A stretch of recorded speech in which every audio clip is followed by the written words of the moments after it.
केशवपुर गांव में अधिकतर लोग खेती करने वाले थे, जो नदी तालाब ही पर निर्भर रहते थे। पीने के लिए झरने का पानी इस्तेमाल किया करते थे। हालांकि गांव में एक कुआं था, परंतु कोई भी लोग उस कुएं से पानी नहीं लाता था। लोगों का मानना था कि उस कुएं में भूत रहता है। डर से कोई भी कुएं के पास नहीं जाता था। एक समय की बात है, बहुत दिनों से बारिश नहीं हुई। सारे नदी तालाब झरने सूख गए। अब तो पीने के पानी पर भी आफत आ गई थी। हालांकि गांव में कुएं में पानी भरा था, मगर किसी की हिम्मत नहीं थी कि कोई भी उस कुएं पर जाए। लेकिन कहते हैं ना, मरता क्या ना करता।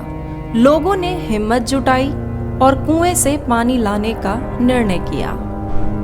लेकिन जब भी गांव के लोग कुएं से पानी भरते थे तो उन्हें अजीब सी आवाजें सुनाई देती थी।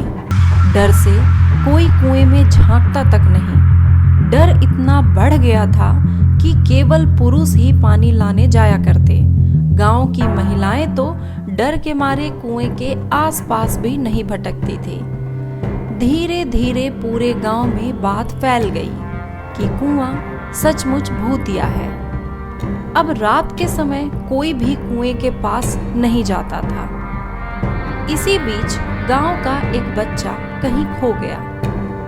काफी ढूंढने के बाद भी बच्चा जब नहीं मिला तो कुछ लोग कुएं के पास बच्चे को देखने के लिए गए।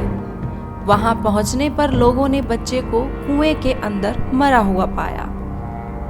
अब एक तो कुएं का पानी खराब हो गया और दूसरा बच्चा कैसे मरा, इसको लेकर गांव के सभी किसान परेशान हो गए। सबने एक दिन मिलकर नया कुआं खोदने की सोची। कुछ ही दिनों में सबने मिलकर कुआं खोद लिया और उसमें पानी भी आने लगा। अब पूरे गांव के लोग नए कुएं से ही पानी भरते थे और भूतिया कुएं की तरफ जाना सबने बंद कर दिया था। बड़े लोग तो समझदार थे, इसलिए कुएं के आसपास नहीं जाते, लेकिन बच्चे वहां अक्सर खेलने के लिए पहुंच जाते थे। एक दिन 4-5 बच्चे भूतिया कुएं के पास खेल रहे थे। तभी एक बच्चा कुएं में गिर गया। उसके चीखने की आवाज सुनकर पूरे गांव वाले दौड़ते हुए भूतिया कुएं के पास पहुंचे। उन्होंने कुएं के अंदर देखा तो बच्चा मरा हुआ दिखा। सबने उस बच्चे के साथ खेल रहे दूसरे बच्चों से पूछा कि आखिर हुआ क्या था। बच्चों ने कहा कि वो खेलते खेलते पानी को देखने गया और अचानक कुएं में गिर पड़ा। इस हादसे के बाद गांव वालों ने तुरंत एक तांत्रिक को गांव की बातें बताई। तांत्रिक पूर्णिमा की रात उस कुएं के पास पहुंचा। वहां पहुंचकर तांत्रिक ने बहुत सारे मंत्र पढ़े, जिसे सुनकर भूत सबके सामने आ गया। तांत्रिक ने अपनी विद्या का इस्तेमाल करके उस कुएं को छोड़कर जाने के लिए कहा। भूत ने तांत्रिक की बात को मानने से इनकार कर दिया। तांत्रिक ने पूछा, तुम क्यों नहीं जाओगे? यहाँ आकर बच्चे मर रहे हैं, इसीलिए तुम्हें जाना ही होगा। भूत ने जवाब दिया, इस कुएं में सालों से मेरा पूरा खानदान रहता आ रहा है, मैं यहाँ से बिल्कुल नहीं जाऊंगा। इतना कहकर भूत कुएं के अंदर चला गया। अब तांत्रिक ने गांव के लोगों से कहा कि इस कुएं के मुंह को ढक दो। ऐसा करने से किसी तरह के हादसे नहीं होंगे। यह सुनते ही गांव के मुखिया ने तुरंत काम शुरू किया।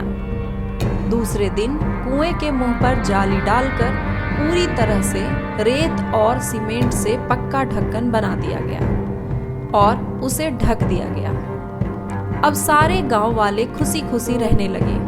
उस दिन के बाद से गांव में ऐसी किसी तरह की घटना नहीं हुई और भूतिया कुएं के डर से लोग मुक्त हो गए।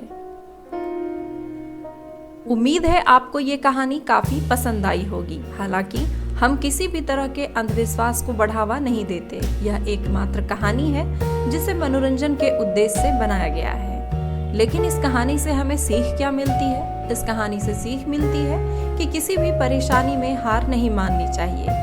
किसी न किसी तरीके से उस परेशानी से बाहर निकला जा सकता है। बस देरी है तो हमें स्थिर होकर उस परेशानी के हल को ढूंढने की। तो अगली वीडियो को देखने के लिए इस चैनल को सब्सक्राइब करें और बेल आइकन को भी प्रेस करें। वीडियो अच्छी लगी हो तो लाइक करें और शेयर करें। इसी तरह की मज़ेदार कहानियों के साथ हम अगली वीडियो में मिलते हैं। तब तक के लिए बाय बाय।